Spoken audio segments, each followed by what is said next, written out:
Hello everyone, and welcome to today's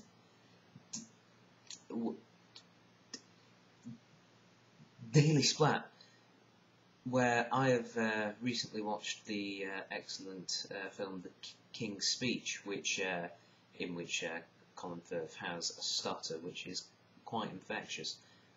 Yes, The King's Speech, that's what today's podcast is about. A couple of days ago I talked about how come Christopher Nolan was ignored for the Best Directing Oscar, but I hadn't actually seen any of the films which the Best Directors wrote for, so I've rectified that 20% by seeing The King's Speech, the director of which, Tom Hooper, is up for an award for Best Director at the Oscars. I went to see King's Speech, starring obviously Colin Firth as King George VI, Helena Bonham Carter as his wife, who would become Queen Elizabeth, not Queen Elizabeth II, but the Queen Mum, or the Queen Mother, as one should probably call her. Geoffrey Rush was in it as an Australian speech therapist man called Lionel Logue.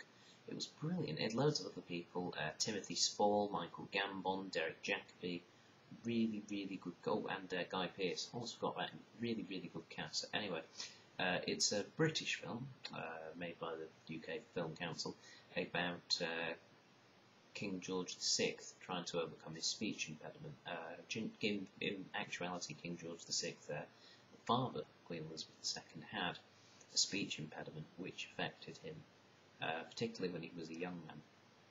And it's about his relationship with this Australian speech therapist called Lionel Logue, who teaches him to overcome his impediment, which he has to, because he has to make a lot of speeches, because obviously the radio's just come on, it's just been developed, and his father, played by Michael Gambon, who's the king that starts the film, he's a really, really good public speaker, as is his brother, David, or the future King Edward, played by Guy Pearce.